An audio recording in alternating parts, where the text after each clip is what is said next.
We're here looking at some iris. This is the right time of year, this late summer, very early fall, first part of September. So, you know, 1st of August to the first part of September is really the ideal time to divide your iris. If you're new to dividing perennials or herbaceous plants and you've always been a little skittish and thought, I don't know if I want to do that, I'm afraid I'm going to hurt something, iris is a perfect one to start with. It's very easy to do, it'll give you some confidence. They tolerate a little bit of abuse, so it's a good one to start with. So what we're going to do here is we're going to lift these plants. We're going to clean out the corms or the root system here, take out any parts that don't look very good, cut those out, divide them up, and we're looking for these fans. So 6 to 8 leaves essentially. We're going to cut those. We're going to look for borer damage. We're going to redig our hole, add a little soil amendment, and then replant. And again, with these, we want to replant a little shallow. And so we dig maybe about a 5-inch deep hole, add some compost, set that root mass on top of there, and then top dress the plant from there. Water it in well, keep an eye on it, and we'll be good to go. So after we've done all the dividing, I've spaced these about 12 to 18 inches. It kind of depends on your own perennial bed, number of iris you end up with, and how much size you have, but that's a pretty good spacing distance. So again, the reason we're doing this is to increase the number of blooms that we have here in the next spring and the year after that, get rid of any insect damage or disease problems we may have. So those are two real good reasons to do this work.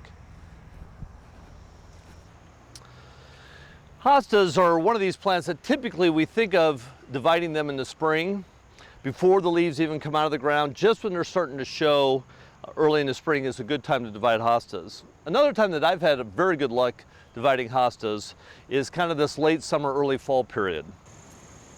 What's nice about this is you have by this time a better idea, like this particular mass of plants here, just what you have and what's doing well. It also will give you an idea from a flowering standpoint. These are done flowering for the year, so this is a good time of year to do this as well for these plants. But I've had very good luck dividing hostas. It's really, again, much like the iris, another one of these plants that if you're new to dividing perennials and you're looking at increasing a bed size or moving some plants around, or some plants are underperforming, this would be a good time to do these plants as well. So what we're going to do with these is there's a couple methods. One I prefer is essentially to lift the plants, and much like we did with the iris, dividing the plants up, cleaning them up, and then replanting them. Another method is to take a very sharp spade and essentially cut them up like a piece of pie and divide them that way. Both methods work.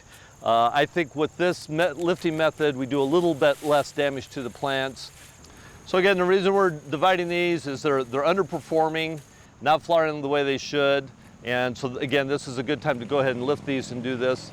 You know, we want to follow up by, in our planting hole, we're adding some compost. We want to make sure we're maintaining good moisture as we go into the fall. Don't let these plants dry out.